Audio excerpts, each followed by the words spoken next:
Wait, could it be?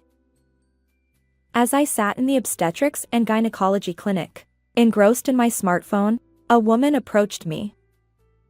When I looked up, there stood my husband's colleague, someone I'd met before. She rubbed her belly, which was as big as mine, and said with joy, You're having your second one already? Looking at that belly, I guess we have the same due date, huh? What do you mean by second one? I admire how quickly you're doing it. Your first one is still about 6 months old, right? I was confused by what she meant. After all, the child I'm carrying is genuinely my first. It's actually my first one. My response made her expression freeze. I clarified.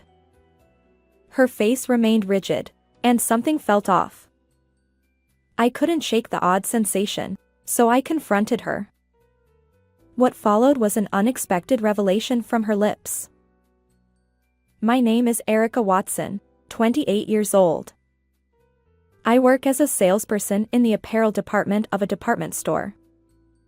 My husband, Michael, and I have been married for just half a year. We met at a typical group blind date.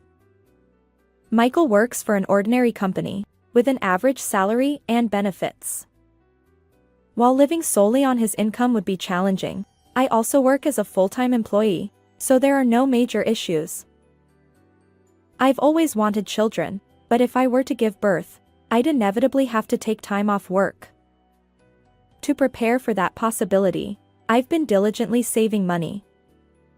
However, my husband, Michael, isn't quite as cooperative. When I tried to make a packed lunch to save money, he flatly refused. Lunchbox? But I want to go out to various restaurants with my coworkers during lunchtime. But didn't we agree to save money together? We need to start somewhere. Saving is fine, but where to cut costs depends on individual values, right? I want to enjoy lunch with everyone. So, Michael, where do you plan to cut costs? Well, it's a bit. Yeah, various places. I'll find my own ways to contribute. Is that okay? Sigh. Understood. Despite being married for just half a year, our relationship is already showing signs of strain. We should be in love and aligned, but these differences in values are starting to bother me. Moreover, even though it has been a year since we got married, my husband and I still don't have any children. It's not that we didn't want them. Simply put, we felt it wasn't the right time to have kids. The reason being, over the past 6 months, my husband has spent money freely without much consideration for saving. Whether it's lunch expenses, in-game purchases, or sneakers he desires, he spends without hesitation. Consequently, his monthly income isn't exceptionally high, and he manages to use up most of it within a month. From the beginning of our marriage, we've each contributed $700 per month for living expenses. However, recently, my husband has been asking, Could you reduce my share a little? Just the other day, he approached me with this request. I'm sorry, Erica. It's about this month's living expenses. Could you decrease my portion a bit? Why? We already reduced it by $70 last month. Well, yeah, but things have been a bit complicated. Complicated? That's why I said you should bring a lunchbox to save a little money. It's not about that. Just please reduce it by $70. Fine. But in return, let's manage things properly next month. As I reflect on the past 6 months, it seems that my husband's return home has gradually become later. There have been more days when he's away due to working on weekends. Despite undoubtedly increasing overtime, Why is he running short on living expenses? He must be spending it on something, but whenever I ask, he evades the question. One day, feeling the need to change this situation, my husband's company organized a barbecue party. Families of employees were also invited, so my husband encouraged me to attend. Although the company has a predominantly male workforce, the atmosphere isn't awkward. As I sipped tea in a corner, an unfamiliar woman approached me. Nice to meet you. You're Mrs. Watson, right? Yes. Are you perhaps my husband's? I'm Lisa Parker.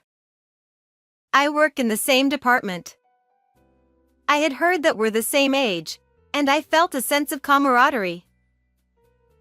I see. I'm Erica. My husband always speaks highly of you. Oh, that's great. I don't have many peers my age. True. It seems there are mostly new recruits and older folks. Not many of us around the same age. Listening to her, I noticed that most of the young-looking women were likely temporary staff. On the other hand, the older women were mostly part-time employees. Full-time female staff seemed genuinely scarce.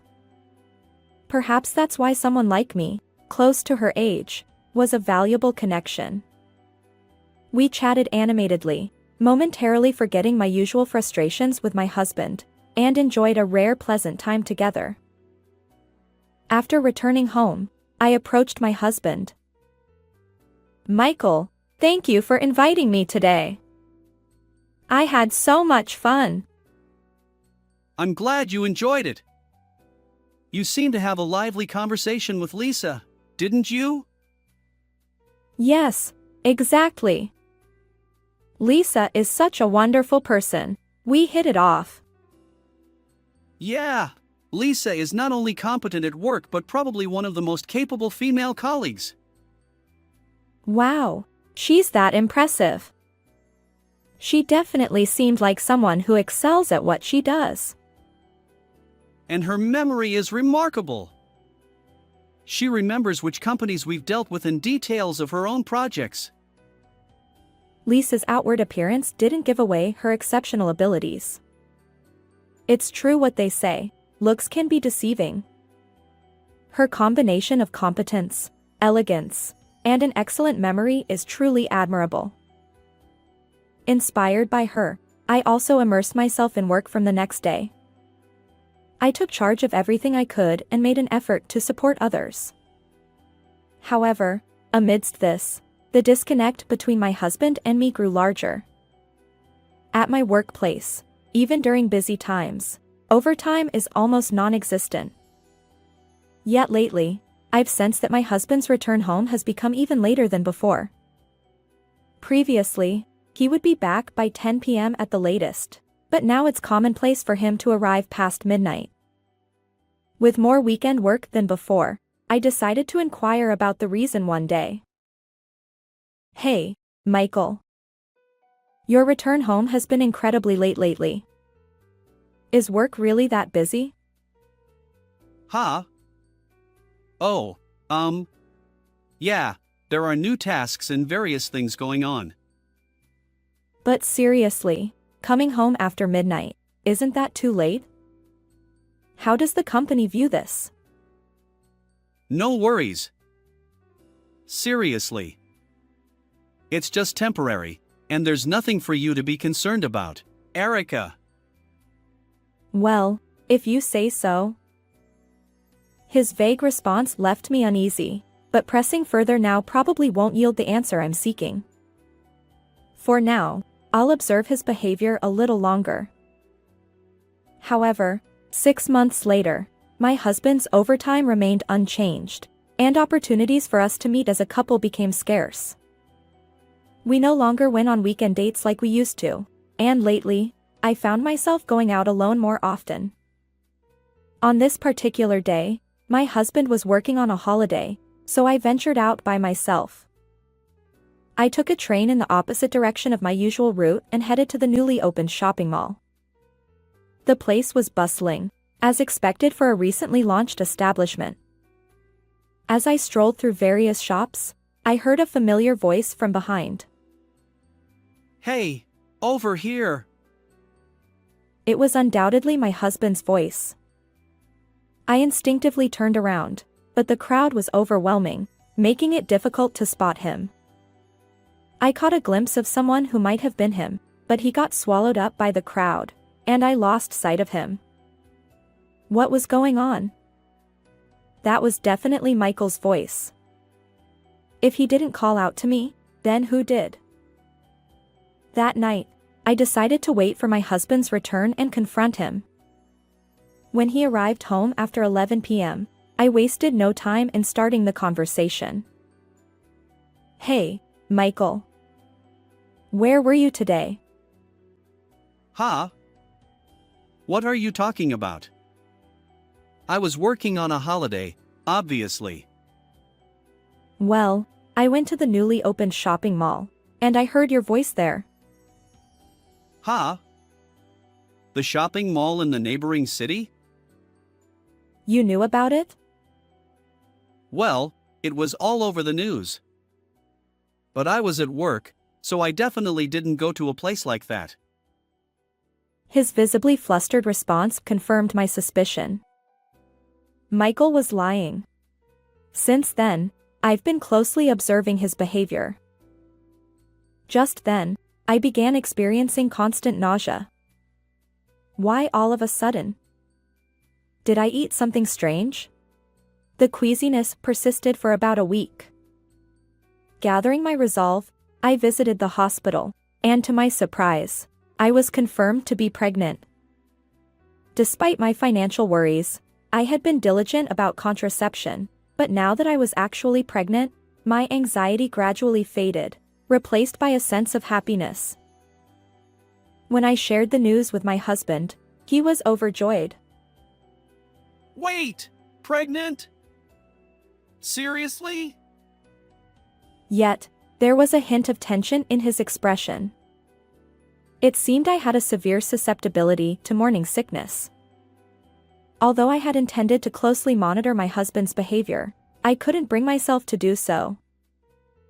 6 months later, I entered the stable phase of pregnancy, and the morning sickness finally eased.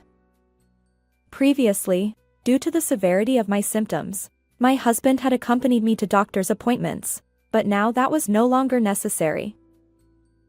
As I became accustomed to visiting the obstetrics and gynecology clinic alone, I made it a daily routine to browse baby products on my smartphone while waiting for my appointments. One day, I was unexpectedly approached. Huh? Could it be? When I looked up, there stood Lisa, a familiar colleague of my husband's. She gently touched her own belly, her face filled with joy. You're expecting your second child, right?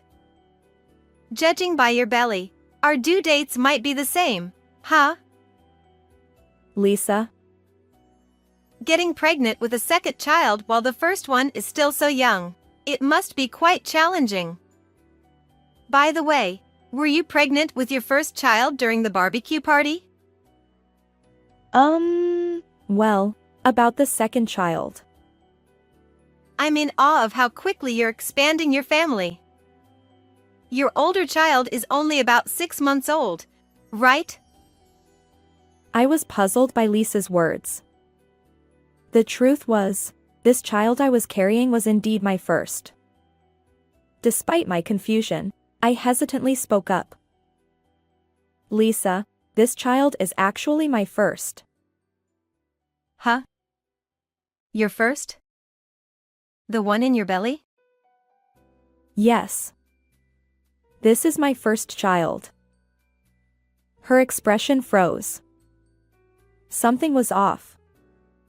Without hesitation, I confronted her. Lisa, why did you think this child was my second? Well, Please tell me. I can't ignore this. Erica, She looked uncomfortable throughout, but then, as if gathering her resolve, she met my gaze and slowly spoke. Actually, I saw something a little while ago at a park. Michael was walking around, carrying a small child. Wait. Michael? The child wasn't quite walking on their own yet, and based on the size, I think it's been about 6 months since it was born. Since I didn't see you around, I assumed Michael was taking the child for a walk alone. Did you hear this from my husband? I only saw it from the car at the time, and I was dealing with severe morning sickness, so I couldn't ask for the whole story. I'm sorry. I must have said something strange. No, thank you for telling me. Lisa left with an indescribable expression. Meanwhile, I was filled with a boiling rage. I see. So that's what happened. The increased overtime was because of an affair, right? And on top of that, the other person has a child. I absolutely cannot forgive this. After finishing my checkup, I confronted my husband in the living room where he was watching TV. Welcome back. Without delay, I pressed him with questions. Hey, Michael. I ran into Lisa at the hospital earlier. Huh? Lisa? She quit because of severe morning sickness. I was worried about her. Well, Lisa told me something. She said we're expecting our second child. Huh? Michael. Do you have any idea what she meant? His face drained of color, and I sensed his agitation. Though his eyes darted around, he desperately began to explain. What are you talking about?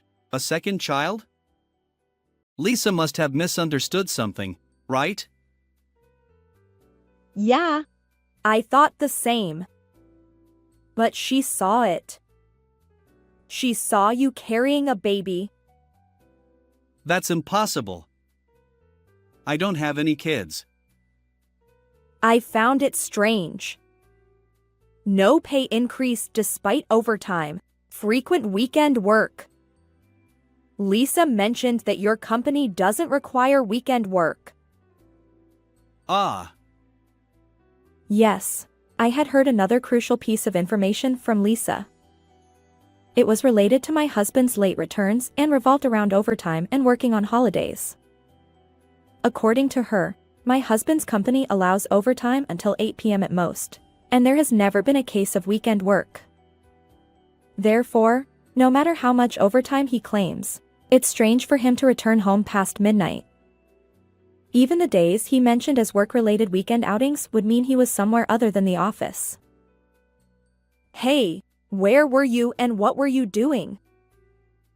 I pressed my husband, and he began trembling uncontrollably. Perhaps realizing he couldn't continue evading the truth, he slowly opened his mouth. At girlfriend's house. Girlfriend? How long have you been seeing her? Well, she's my ex-girlfriend, and she got pregnant, so I've been visiting her regularly. Your ex-girlfriend, huh? And the child, is it yours? Yes. I seethed with anger at myself for choosing such a pathetic man. Frustration and disbelief surged within me. I'm going to break up with her, so please forgive me. His attempt to sweep everything under the rug with those words made me raise my voice. You've got to be kidding. What do you think children are? You casually talk about breaking up, but because of you, the child of your affair partner won't have a father. And yet you. It's all about self-preservation. You're utterly selfish. No! I just want to prioritize you. It was a momentary lapse with my ex-girlfriend. What? Disgusting. After all your selfish behavior, now you're spouting nonsense? You're the kind of scum who impregnates both me and your ex-girlfriend. Unbelievable. I'm sorry. I apologize. Please forgive me. Shut up, you scumbag. Never come near me again.